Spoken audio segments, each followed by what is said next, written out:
Okay, Washington County Public Affairs Forum is a public service group, nonpartisan, dedicated to the exposure of ideas to the public. And among those ideas, the free and public forum is something that ought to be valued. So a lot of us spend a lot of our volunteer time trying to keep this thing going. Let me first ask if Mr. Avakian is here. Apparently Mr. Avakian is not here yet. Oh, there he is. Commissioner, are you prepared to come up here and give us 8 minutes of good stuff? Of course. Yeah, I recognize your quorum of 8 minutes also. Yes. Well, thanks, John. I really appreciate the forum once again hosting a great forum for the candidates to get up and talk about what their plans are for the various offices. I'm Brad Avakian. I'm Oregon's Commissioner of Labor and Industries and have been for the last, for the last 4 years.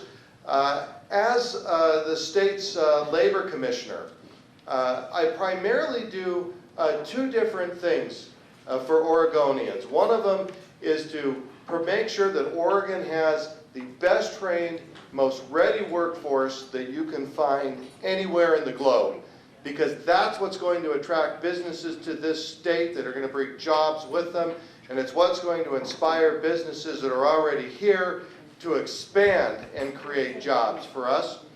The second is that as Labor Commissioner, I run the state's Wage and Hour Division and Civil Rights Division, protecting workers on the job. In fact, I am the state's chief law enforcement official for protecting people's civil rights, and not only on the job, keeping them free from discrimination based on race, religion, gender, disability, age, and sexual orientation, but also in housing and in preventing discrimination that might occur in any public place. Now, I want to mention just 2 things in particular that I have been working on for all of you during my first term as your Labor Commissioner, and these are both things that I will continue with should you elect me for a second term. The first has to do with providing the best trained workforce that you can find anywhere. You know, we have a crisis in Oregon with the age of our workforce. Many of our industry sectors, the average age of workers are in the late 40s to early 50s. And if there's one thing that businesses tell me when they're thinking about coming to Oregon is they don't know where they're going to get their good locally trained workers. Well, I brought together in the last year a very diverse coalition of labor unions, business associations, and professional educators to take the first step in seeing that Oregon had the best system for training workers that you could find anywhere, and that starts with the return of 21st century shop classes to our middle schools and high schools. And the good news is this: the bill we presented passed unanimously out of the House and unanimously out of the Senate, was signed into law with brand new money for our public schools, and this month when school doors open for returning students, 21 middle schools and high schools have fully restored 21st century shop classes. The second thing I want to mention has to do with protecting workers in the workplace. In Oregon today, women still earn 80 cents on the dollar compared to their male counterparts. Minorities earn about 60 cents on the dollar. It is a civil rights travesty that has gone unaddressed for far too long. So I created the Oregon Council on Civil Rights, and in partnership with the Bureau of Labor and Industries, in the next year, they will be rolling out the nation's first real plan to provide equal pay for equal work and end wage disparities in the state of Oregon. So on the 2 issues that are most important now, creating jobs and providing the best trained workforce on the globe, and making sure that workers are protected on the job, I have made them my top priorities for you and am delivering on both. My name is Brad Avakian. I'm your Commissioner of Labor and Industries for the state of Oregon. I'm running for a second term and would be very grateful for your support. Thank you.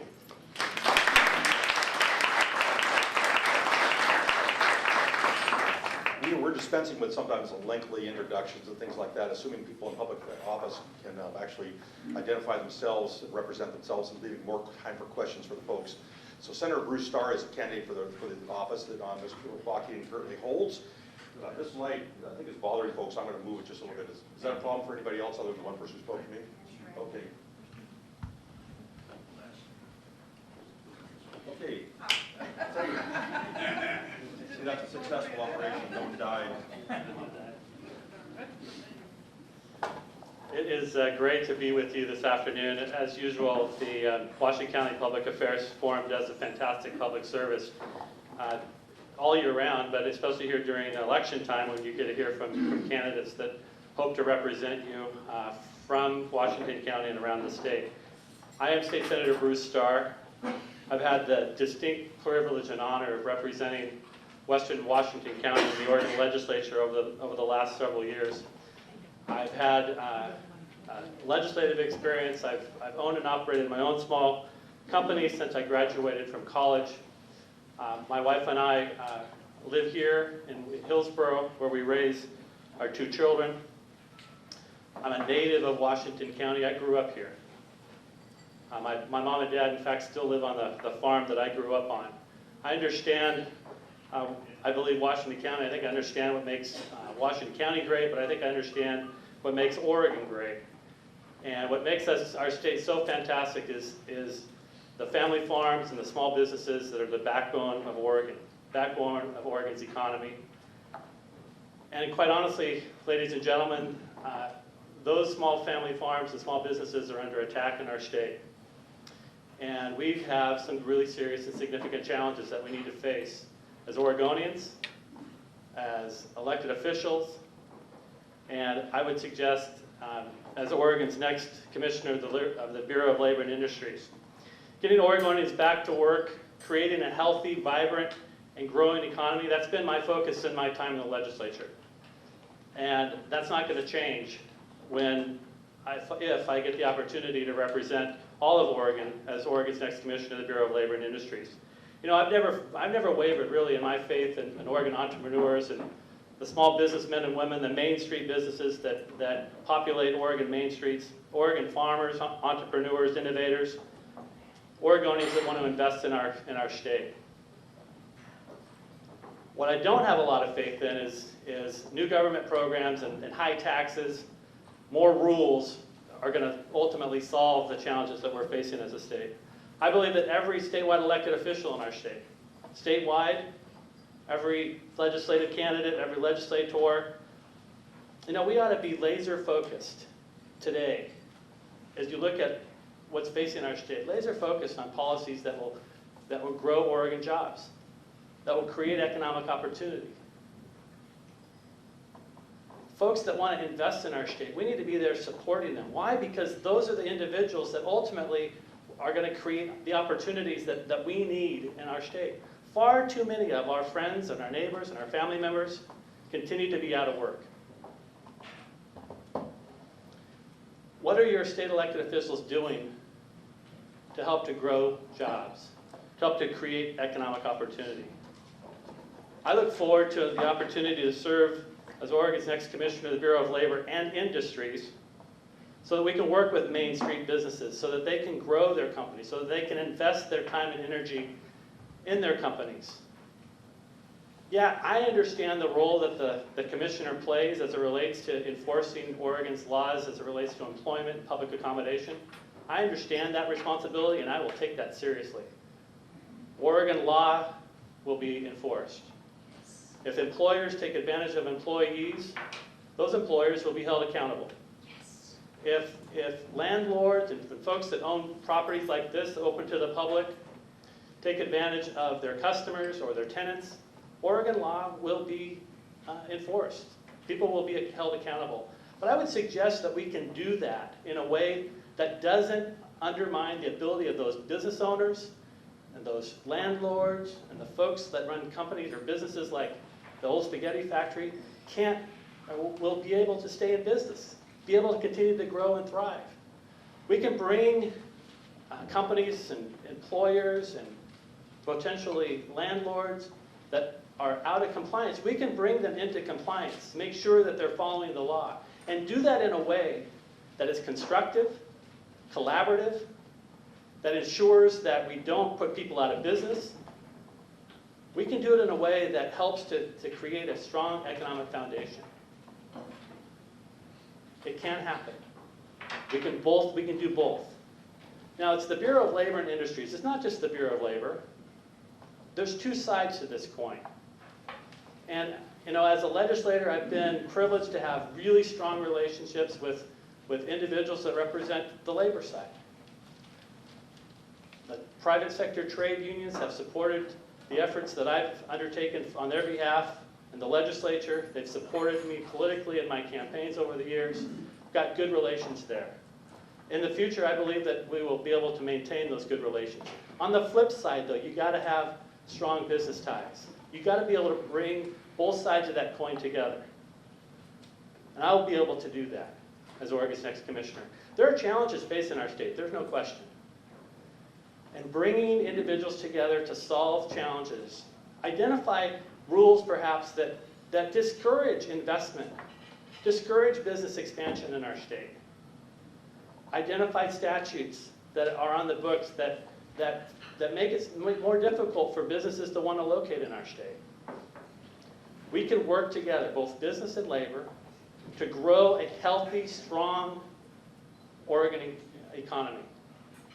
We can do that together.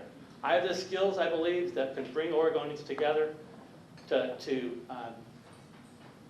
so that we can solve these challenges. The statistics don't lie. Unfortunately, Oregon's high unemployment. We've been higher than the national average for far too long.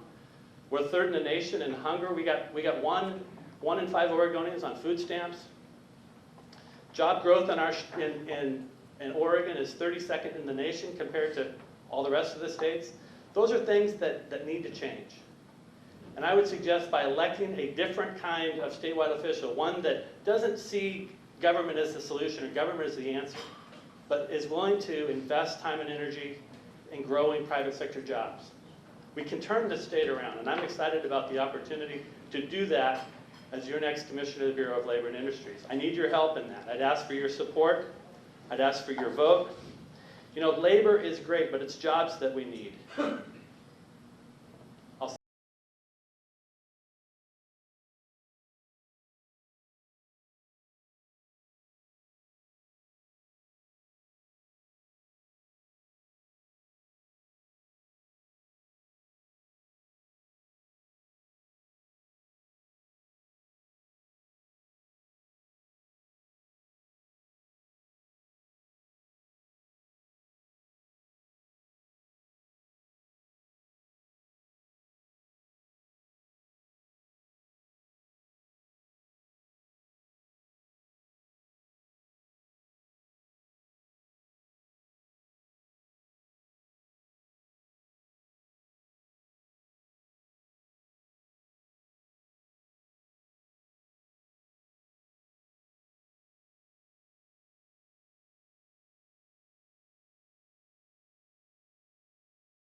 Say that again.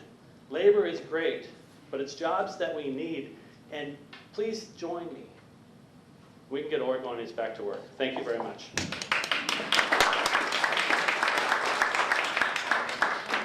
Thank you, gentlemen. As always, the forum entertains questions from forum members. If you are a forum member, please identify yourself at the microphone. We're going to have a substantial amount of questions, time at least 14 to 15 minutes. So if you would form your questions in a succinct manner, have them germane to the topic the two gentlemen have spoken to. They're sitting back here. And gentlemen, there's water here needed. Water there for you. So, yes, sir. Bill. Bill, is this on? Yeah, it is. Bill Kroger, forum member. I was just curious on how much money you guys are spending in the campaign and where it's coming from, out of state or in state, maybe some of the donors.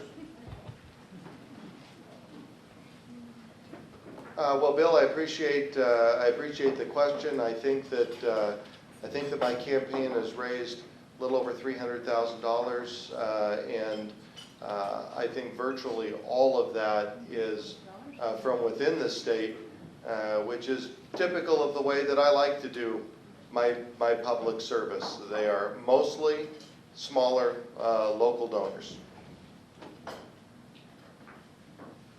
Yeah, I too have raised, I think, virtually all of the money from in-state. I would suggest that there might be a contribution or two from out of state.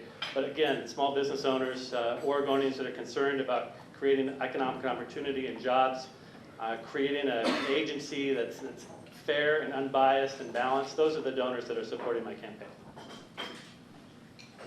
I am Barbara Wilson. I'm a member of the Forum. There's been somewhat of a, I guess you would say, discussion or kerfuffle regarding contraceptives covered by the Obamacare pro-life and pro-choice issues. And I know Mr. Starr is pro-life. Would you use your office to deter the implementation of Obamacare and coverage of contraceptives? I don't believe that the responsibilities of the office would allow me to do that. Clearly, I am a pro-life candidate, pro-life legislator, but we will enforce what the law is as it relates to all issues across the board. I failed to mention on the previous question, I've raised as well somewhere between $300,000 and $400,000. I don't know the exact amount. Well, Barbara, I appreciate that question because one of the primary responsibilities that I have as Oregon's Commissioner of Labor and Industries is to protect people's civil rights. Now, I've been very clear in this race because I think it is important for Oregonians to be able to distinguish between Mr. Starr and me on this point. I take the responsibilities very seriously to protect women's rights when it comes to giving them appropriate leave in domestic violence situations, protecting them from sexual harassment and gender discrimination, and with the constitutional civil right of being able to make their own decisions regarding their medical care. I think folks ought to know that in this race, I am the pro-choice candidate and will do everything I can to protect the civil rights of women in this state. Wynn Wakala, Public Affairs Forum member and also Executive Director for FAST, which is Fight Against Sex Trafficking and Fight Against Slavery/Trafficking. Human trafficking, labor trafficking is also part of what the Bureau of Labor and Industries does. Can you tell us what you've been doing on that and what you would do in the future, whoever's elected? Well, Wynn, you've been a great advocate with respect to not just with sex trafficking, but human trafficking in general. And while the Bureau of Labor and Industries does not enforce criminal laws, and oftentimes that's what you see being enforced in these situations, we are very concerned about the trafficking of people into the state in order to work in substandard conditions for substandard wages. And so we have investigators, prosecutors, and we aggressively enforce laws against corporations that would traffic people into the state and abuse them in order to increase corporate profits because of low wages. So I appreciate very much the work you're doing and everything you've done to build a strong relationship with my administration at the Bureau. Sex trafficking and human trafficking is a very, very serious and important issue, and it's one that we've worked on in the legislature. I've been part of a coalition of legislators that have identified weaknesses or gaps in Oregon law. Over the past several sessions, we've started to fill or take care of those issues. I also serve as a board member of an organization called Compassion First that fights human sex trafficking, particularly in Indonesia, but also doing work here in Oregon. I will, as it relates to the law and employment, we will enforce the law under my administration. Thank you. Virginia Bruce, forum member. This question is partly about your talk about jobs. I feel that we don't just need jobs in this state, we need living wage jobs. And some of those jobs used to be in government, and a lot of the government cuts have fed the unemployment problem. And I'd just like to have your response and Brad's response to that. And doesn't government have some role in ensuring that companies are willing to pay living wage jobs? So the question really is about the loss of public sector employment. And, you know, Oregon is a income tax dependent state. And when you have fewer Oregonians paying income taxes, ultimately that means that government has fewer resources. And so that has ultimately the reason why you have less public sector employment. I would suggest the answer to that is let's grow private sector employment. Let's put people back to work. You put people back to work, then you have more folks paying income taxes, and that will help to grow the opportunity and to allow for government ultimately to fill the needs of the services that it does. I am laser focused on that. I think that's absolutely critically important. And you know, family wage, living wage jobs are the kind of jobs that we need in our state. And that's why, you know, you look at the work that I've done on infrastructure and transportation. Tens of thousands of Oregonians have been put to work because of the work that I've done in the legislature. I will take that same focus into this new role as Labor Commissioner. Well, the key, Virginia, to your question was the living wage part of it. We don't want to just be creating jobs at a scale that can't take care of an individual or a family. So you have to be very careful with how you're creating jobs. And the other part of your question was public sector jobs. We need more teachers in this state. We need firefighters, we need police officers, we need them being paid fairly. And the efforts that my opponent has made to decrease budgets in some of these state agencies that have led to layoffs, mean you've got fewer people doing those kinds of important public service jobs. The other thing that I want to mention, which is a distinguishing point between my opponent and I, and maybe somebody will ask him the question, I don't know. But you all know recently that I raised Oregon's minimum wage to $8.95 an hour, making sure that people that are the lowest wage earners in the state don't fall behind the increasing inflation, making it even more difficult for them to survive. And I know my opponent would like to see a state law that allows us to pay young workers less than the minimum wage, that would like to pay restaurant workers, our waiters and waitresses, less than a minimum wage because of a tip credit. We need a strong minimum wage in the state, we need a strong prevailing wage in the state, and we need job creation in both the private and public sectors. I'm Lois O'Brien, and I wanted to first speak about the coal and the LG thing, but I can't let it pass what you said about the minimum wage.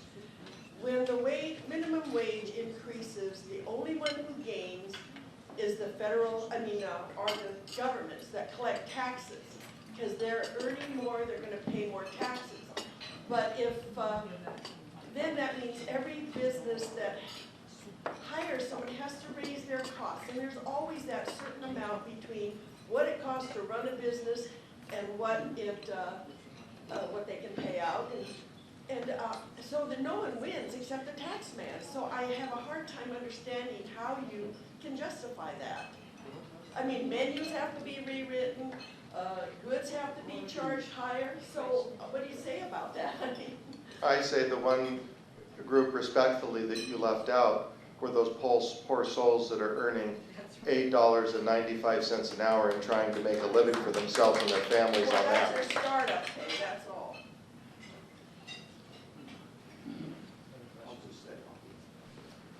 John Williams, forum member. I'm concerned about unions and their right to bargain for their employees. In the state of Wisconsin, that right was taken away by the governor and their legislature. So my concern is I'm not sure if it got out of committee or not, but here in Oregon, that Senator Starr introduced, that had to deal with the same things that happened in Wisconsin, but just didn't get out of committee, I believe, so it didn't get acted upon, but nonetheless, it was still introduced at one time. So, so could you talk a little bit about where you are on labor negotiations and how important it is to unions and the people who have those jobs and want to keep those jobs? John, I appreciate that question too. I'll let Bruce Starr talk about the Wisconsin-style union busting bills that he presented in the Oregon Senate himself. But I will tell you this. I think there's balance to everything in life. We need strong businesses that can create jobs. We also need to recognize the well-settled right in this country for over 100 years and reaffirmed in the 1920s and 30s that the best way to have a robust economy is to make sure that you have a strong middle class with the purchasing power to buy the goods that American companies make. And in this country, that has always started with the right to organize and collectively bargain. And I support the right to do that and believe that it is the best thing, not just for the workers, but for American businesses as well. So, just to make record clear, I haven't introduced any legislation similar to the Wisconsin, what do you say, union busting?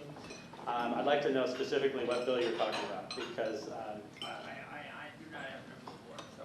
do what? I do not have number for it, no, I'm sorry. I'd like to, because I don't believe that's the case. Okay. The bottom line is that you got to have a healthy economy. If you have a healthy economy, you have folks then employed and working. And that's the bottom line and the most important. As it relates to the ability of folks to collectively bargain, to get together and collectively bargain, that's their right. And that's Oregon law, and it's Oregon's labor commissioner. I won't do things to undermine that. I think that there are challenges that we're faced as a state, and ultimately the goal really has to be, what are we doing to grow Oregon's economy? Let's not get in this fight about union or non-union or public sector unions or private sector unions. But what are we doing to put all Oregonians to work? I'm not interested in dividing taxes. I'm interested in bringing us more rules. We can do that. Tying the private sector economy in bondage with all of these rules, that doesn't help our economy. We've got so much potential in this state. I've campaigned from one end of the state to the other. I've met with business owners in Southern Oregon, business owners in Ontario, community leaders, community groups, union members, all over this state. There's so much potential. If only we elected leaders that would free that potential, loose that potential, we could have an unbelievable, robust economy. Some of it's natural resource kinds of things. Imagine if we had the kind of jobs that we used to have in the woods. I mean, it used to be that the rural parts of our state were the rich, wealthy parts of our state. Instead, it's, Washington County is one of the wealthiest counties in our state, and the taxes that our citizens here pay are funding the schools and the services and places that ought to be supporting themselves. Those are issues that we need to work on and focus on, and that's what we need to do. Hi, Karen Packer, Forum member. Senator Starr, I'd like to bring it back to the private economy as well. And I'd like to ask for your opinion on tip credits, specifically as they relate to some of the lower paid people in our private economy. So the question is, as it relates to the minimum wage. The commissioner mentioned that he raised the minimum wage. Actually, it was an initiative that Oregonians voted on. That was put on the ballot, passed overwhelmingly throughout the state. The minimum wage will go up automatically, adjusted for the CPI. That's Oregon law. I don't anticipate that law is going to change anytime soon. I do believe that in the long term, that we will face challenges as it relates to Oregon's minimum wage. It's the second highest in the nation, I believe, today. I think Washington State's the only state that's higher. I would suggest that we need to have a conversation with Oregonians about what does that mean as it relates to bringing private sector investment in our state. What does that mean when you have companies that are looking to grow here that currently perhaps aren't here yet? And I think that would be a conversation that needs to happen statewide as we look at the challenge of growing Oregon's private sector. Sir, could you please answer my question specifically about tip credits? Well, let me tell you how the minimum wage works. It was passed by initiative, and it's tied to the consumer price index. And when the consumer price index goes up, the minimum wage goes up. But the minimum wage never goes down, so it can stay the same if the consumer price index goes down. And my job as your labor commissioner is to do the calculation and make the announcement. Now, with regard to the question on tip credit, this is what a tip credit is. If you're one of the waiters or waitresses that are in the room right now serving you, and if you're making minimum wage, you also get to keep your tips at the end of the day. What a tip credit says is, whatever you earn in tips, we are going to decrease from your minimum wage so that you can actually be earning less than the hourly minimum wage that the law demands. I do not support that. For the waitresses and waiters in this room, I will never decrease your minimum wage. And my opponent in this race has staked out a position that he would. And that's the question he didn't answer for you today. I apologize. We're going to have to cut it off because we have to go to the next part of the program. But at the end, I think they'll stick around to run some things, run some other questions through. This time is the time set for Davis and Wakulla. So Mr. Davis would proceed first. He has 5 minutes. Ms. Wakulla has 5 minutes for questioning. Again, we have one more group that has to run. We have to Unger and Iyer. So you have, it'll be pretty strict, 15 minutes. So total for the program. Thank you. Hi, I'm John Davis, candidate for State Representative, House District 26, the seat being vacated by Matt Wingard. 26 is Wilsonville, Sherwood, King City, Bull Mountain, going all the way up to Century High School. And just quickly, I wanted to put in a little personal testimony for Bruce Starr. Many people don't know, Bruce invests a substantial amount of time in developing the next generation of leaders in the state. I think we do have a leadership deficit. I happen to be president of a nonprofit called Emerging Leaders for Oregon. We're a nonpartisan organization that identifies 20-somethings and 30-somethings, tries to raise the next generation of leaders up in the state. Bruce has been very helpful, along with many other legislators from across the aisle, with that organization and with personally mentoring young individuals who are interested in public service in the state. So I really endorse Bruce. He's a great guy. He's devoted a lot of time. I love this state. Having grown up in Oregon, having grown up in Washington County, my wife and I grew up a half a mile from each other on Borland Road in Tualatin, right outside House District 26.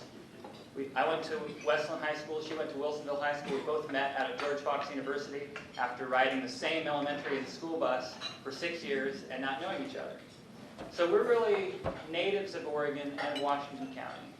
And we just had a son. If you have my card, flip it over, you can see my wife Sarah and my son William. That's him at 4 months. He's now 8 months today. And when you have a son, you really start focusing on the future and where the state is going. And I tell you, when I was growing up here and in high school and in middle school, there was a sense that Oregon was going somewhere tremendous, that growth was happening in a good way, that businesses were coming here, that enterprises like Tektronix or Xerox or Nike or Intel were flourishing in this state. And what we've seen in the last dozen years is a real divergence. I mean, we can talk about statistics. You hear them in every campaign. Bruce just talked about some of them. We have diverged from our neighbors here in the Northwest and our greater neighbors in the United States economically. We have diverged. That is the fact. And so I'm concerned for the future of the state, for my son, that when he graduates from Wilsonville or Westland High School or Tualatin High School, that he can have a family wage job if he so chooses, or that he can pursue a career in college that will give him a career that he can support his family for the rest of his life. And if we continue down the same path we're on, we're not going to end up there. It is just the truth. And it is very interesting that we see Democrats, independents, and many of the papers beginning to talk about some of these issues that I've been talking about for a while and those from my party have been talking about for a while. Things like PERS reform, right? Things like our tax structure in the state, our regulatory structure in the state. It's very interesting that some of these themes are now rising to the mainstream. And so what I've been focusing on with the constituents in House District 26 are three things primarily. And this is what they tell me and what I want to focus on as a legislator. First, improving our economic, tax, and regulatory environment. We need to improve our economic environment in the state of Oregon. Second, ensuring that we have a fully funded educational system, K through 12 and higher education, making that the first priority. And third, identifying our spending priority. Anytime someone tells you we are having a fiscal crisis in the state of Oregon, remember this. Over the last dozen years, our state budget has doubled. We are spending twice as much today as we were in the year 2000, almost exactly twice as much. Roads aren't twice as wide. People aren't getting to work twice as fast. Family wages are not twice as high. There's a divergence here. We're spending more. We're not getting a return on that investment. Improving our economy, investing in education, and focusing our spending priorities. I'm John Davis, running for House District 26, and thank you so much for the invitation to be here.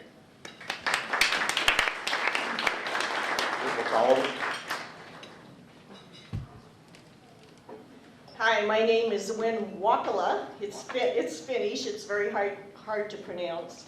I'll tell you, the way to remember my first name, Win, is like, I need to win this race for you, okay? When he was talking about the budget doubling, he didn't mention that in the budget includes what we call tax expenditures. Those are tax credits. 40% of the tax credits go to the top 20% of income producers. We have an unfair tax system. One of my very first priority when I'm elected is to get taxes back to a fairness level. Why should anyone be able to deduct $6,000 a month mortgage interest from their taxes? That is money that could be going to our schools. We need to make sure we get taxes back to being reasonable and fair. Currently, the federal code allows mortgage interest up to $1 million. How many of us are buying $1 million homes or homes that have $1 million mortgage on them? In Oregon, we don't have to follow the federal code exactly, and I want to make sure we don't. We need to get back to a level playing field. My second priority is making sure that government works for us. I was a principal accountant and an auditing supervisor. I improved organizations, 12 different organizations, made them more efficient, found places where they were wasting money, and I want to do that for the state. Those include education, which I'm concerned. I was also a substitute teacher. If you're out teaching in the schools, and if you want to move up, the only way to move up is to become an administrator. We need fewer administrators. We need to create a position such as a lead teacher, someone who can have maybe 6 to 8 teachers under them, who mentors new teachers coming in, who helps the teachers work together as a group. And my concern about this also includes my background in human trafficking. As a volunteer now, I've fought against human trafficking for 4 years. If a child is going to school hungry or has been abused at home, what chance do they have of becoming a productive citizen? They are going to end up incarcerated eventually. That's probably where they're going to end up. And I worked for 2 law enforcement agencies also. So I want to get to the root of the problem. I want to make sure that we know in the schools what's going on with the kids. If you've heard of the Finland phenomena, it's about how schools work in Finland, and they're rated 1 or 2 in the world. And it starts first with the welfare of the child. We need to make sure that child is doing okay before we expect them to be able to learn and become productive. A second area for my concern has to do with health care. We know, as seniors, the health care sometimes are raising so high that you have to choose between your food and paying for your medicine.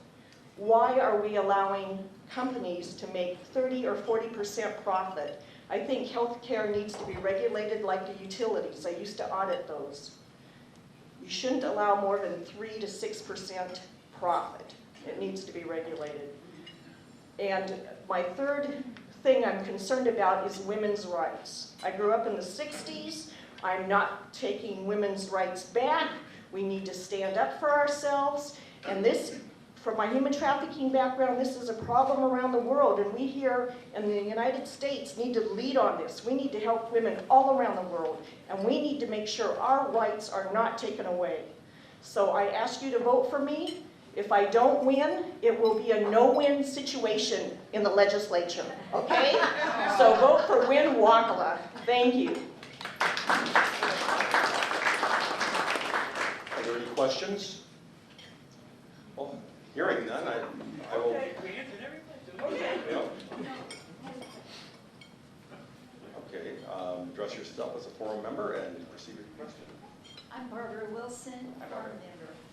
I heard you mention a couple of times about regulations, and Bruce Starr mentioned regulations. When Republicans talk about diminishing regulations, frequently they're talking about diminishing environmental regulations, air pollution, water pollution, and not funding DEQ. Would you please make clarification on your philosophy regarding the environment of Oregon and funding DEQ? Sure. The focus needs to be on regulations that are fair and predictable. And I've talked to many business owners who are affected by Oregon's strong environmental regulations. And what they tell me is, listen, we love Oregon and we want to protect Oregon. The problem that we have is having to jump through the same exact hoop 5 or 6 or 7 times with different state agencies or local counties or cities, basically trying to prove the same thing 5 or 6 or 7 times. They said, we want strong regulations. We want our agencies that we have to work through to be well funded, because businesses in Oregon have to work through agencies. They just do. And if you don't have agency employees to answer your application or to respond to questions, you're not going to get your development done. You're not going to start your business. So we need to fund agencies that are supporting our businesses. We need to uphold strong environmental regulations for our state. But we need to make sure that the process by which those regulations are applied are fair, predictable, and they're certain, so that you can go into it and not have to spend $100,000 on attorneys or consultants just to find out that the answer is no. I think that we all would agree, we want to protect Oregon, we want our agencies that are providing services to be funded, and we want regulations to be fair, to be predictable, and to be applied equally across the state. I forgot to mention, I've lived in Washington County since 1980, which, no offense to my opponent, but is older than he is. And I'm on the Washington County Committee for Citizen Involvement, which is the committee, which is the umbrella group over all the neighborhood associations in the county. But one of the things I've done, when I worked at Washington County Sheriff's Office, I coordinated all the towers in the county. This has to do with a lot of regulations. I got together all the city police departments, all the towers, and we came up with a 56-page thing on regulations. That sounds like a lot. We went from like a 3-page ordinance to 56 pages. But that included doing things like protecting a woman who her car might be towed. I want to make sure that the guy she's riding home with in that tow truck does not have a criminal record. We actually ended up arresting 2 or 3 people who had warrants out, who were tow truck drivers. I also made sure that we did not allow for the tow truckers to make it that you had to pay for the tow bill before you could get your registration and things like that out of the glove compartment to prove you had insurance to be able to do things and get your purse back. So when I also worked at City of Portland, I worked with many businesses, accountants, attorneys, industries on making regulations more fair for everybody across the board so that one company was not picked out over another. And that's what I would do at the legislature also. Lois O'Brien, and Hi, Lois. I've been a long time a woman, so I have in my life not seen anything that prevented me from being what I wanted to be. I grew up in Los Angeles, went to Los Angeles schools.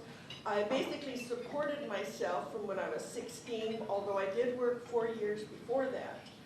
I have never been told not to, that I couldn't do anything or go anywhere, so I don't understand. The women's rights. Yeah, women's rights. Women have been in the doctors, the Congress people, and way before the 60s, so. I'm speaking more about rights to choose, our free choice.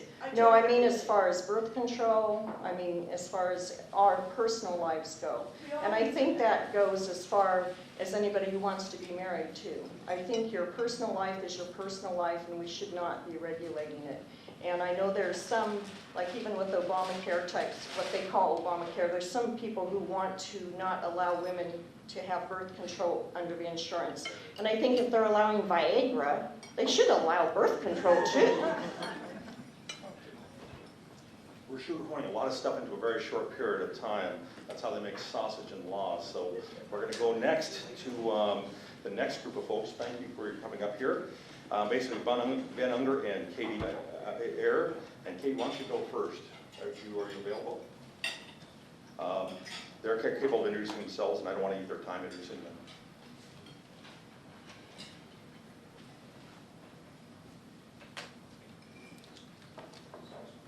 Thank you so much for having me here, inviting us to come and share information and make this a public process. Again, my name is Katie Eyre. I'm the current representative from House District 29, and that basically is downtown Hillsborough, and then it runs west through the cities of Cornelius and Forest Grove. And now, thanks to redistricting that just happened, it also includes a little bit north of there, includes the community of Verboort and some other rural areas north of Cornelius and Forest Grove. A little bit about me. I'm a mom. I have 3 children, 21, 22, and 27. I have a 2-year-old grandson who I absolutely adore, Landon. I'm his Amma, and I love that title. And my world changed. He was born in 2010, and my world changed with a brand new perspective. I see what grandchildren do for you, and they make us think longer than we've ever thought before. And we realize what we're doing as individuals has an impact for generations to come. I ran for office in 2010 because the issues that we were facing, both as a nation, as a world, and as a state, I needed to do something. I needed to do something, and I felt at the state level, I had some specific skills that I could bring that really weren't there in the House. Issues we were facing. I'm a certified public accountant by trade. I am a numbers person, and when I went down there, I was astounded at the bureaucracy not understanding the impact of the financial decisions made and how it impacts Oregonians on a daily basis. I wanted to focus on 3 things. One was to manage our budget judiciously, to look at it comprehensively. I wanted to focus on job creation. We still have 175,000 in very round numbers of chronically unemployed Oregonians from 4 years ago. People who once had a job, who no longer do, who want to work, and are deserving of a state that will create an environment where they can once again get a job. We needed to get Oregon back open for business. And thirdly, in managing this budget, we had necessary services that we needed to provide, and how does that happen?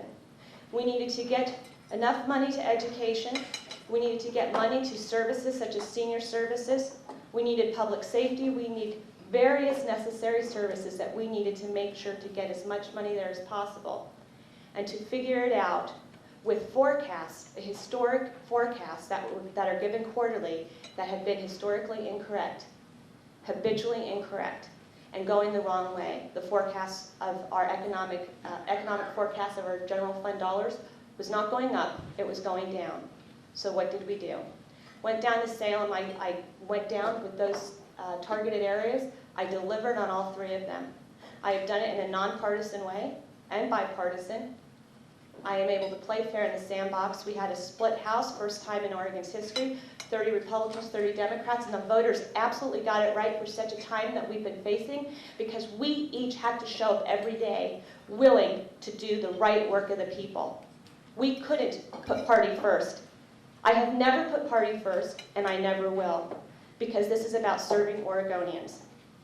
That's what I went there for. I'm Katie Eyre, and I am looking forward to serving Oregonians again. Thank you.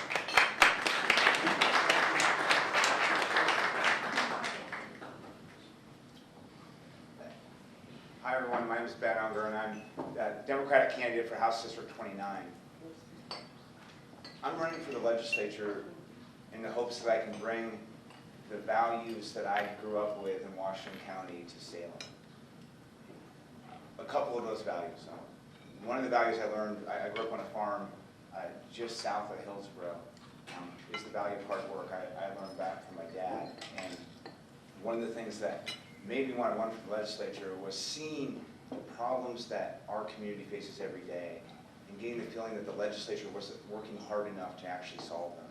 And so one of the things that I take pride in myself every single day on the campaign trail, and hopefully every single day in Salem, is that I'll bring the hard work that our citizens need to make our communities better and stronger.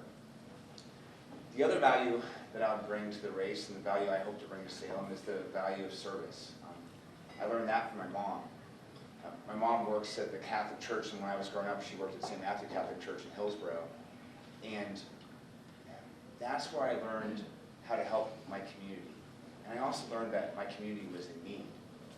And we were raised with the ethic that as we grow and as we contribute, we need to participate in the lives of everyone around us. And I hope to bring down that value to the legislature as well. So how do I bring those values? What are my priorities? I have two. The first is to fix our schools. And in Hillsborough and Forest Grove school districts, the two school districts I hope to represent, our schools need a lot of help. In the last legislative session, the legislature decided to cut our schools. In Hillsborough, we cut our schools by a week off the school year. In the last 5 years, Hillsborough's cut 117 teachers from its roles. In Forest Grove, the cuts have been similar, if not worse. And if our communities are going to stay strong, and we're going to create good jobs, our kids are going to get the opportunities that they need to have strong schools. And that's easier said than done. How do we do it? There's never enough money to go around. We start by stopping the endless giving away of our tax dollars to corporations and special interests through tax breaks and tax expenditures. In the last couple of years, the one part of our budget that's grown, and it's grown a lot, has been the tax breaks and tax expenditures to special interests and out-of-state corporations. In the last legislative session, it grew by $3.4 billion. While that budget grew by $3.4 billion, we cut a week off the Hillsborough School, we cut a week off the Forest Grove School. So that's priority number one, is helping our schools. Priority number two is helping our small businesses and our farms. I'll admit, I'm absolutely 100% biased. Growing up on a farm, I care a lot about the agricultural industry. I'd like to see it stay strong. But it won't stay strong if we're not actually protecting the resources that farmers and small business owners in our communities need to keep farming. What does that mean? We have to protect our farmland and open space. We have to protect our water resources, and we have to protect the right to farm.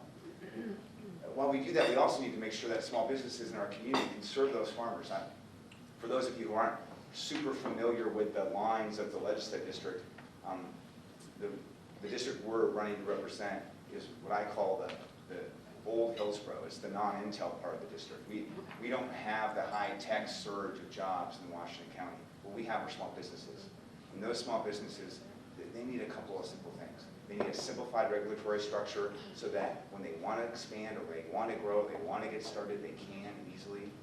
And they also need access to affordable capital so that when they're ready to get going, they have the money they can afford to get there. That's what our community needs. That's what I'm fighting hard to bring to Hillsborough, Cornelius, and Forest Grove every day. I'd be honored to have your support, and I thank you all for your time. Any members of the forum, please keep your questions succinct. The long question we ask is the other question the person doesn't get to ask. Thank you. I'm Barbara Wilson, member of the forum. Where do you stand with regard to the corporate kicker?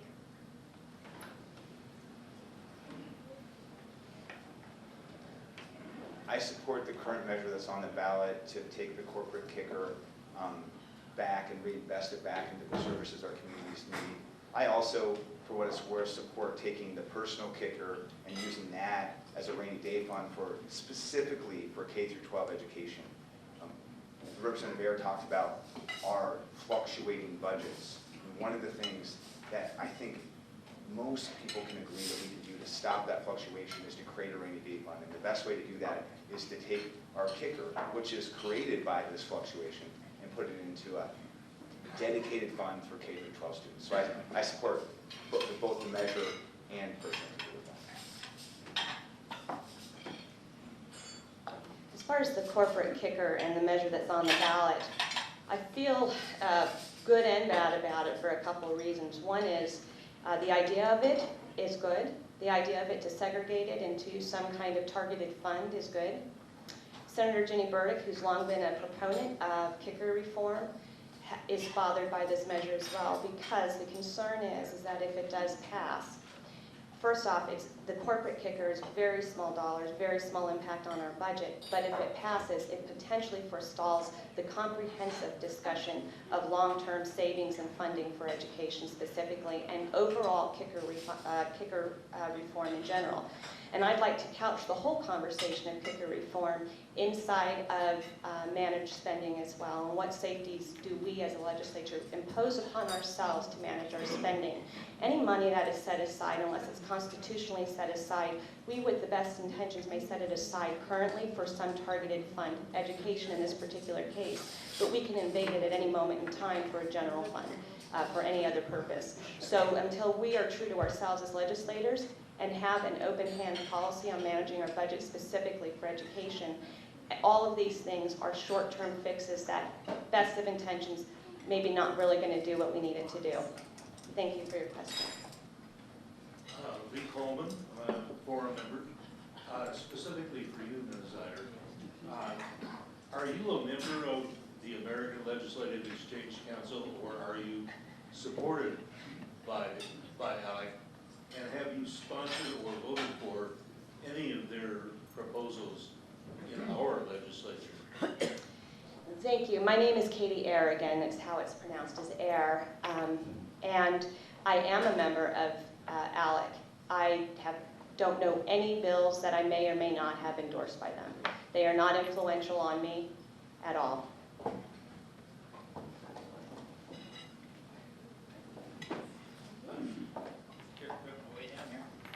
John Williams, board member. My concern is about the estate tax. It seems that I think some group called that death tax, but the goal, I guess, there was a measure 84, I believe, to repeal the estate tax. So do you have a position on it? Both of you, do you have positions on the estate tax, and whether or not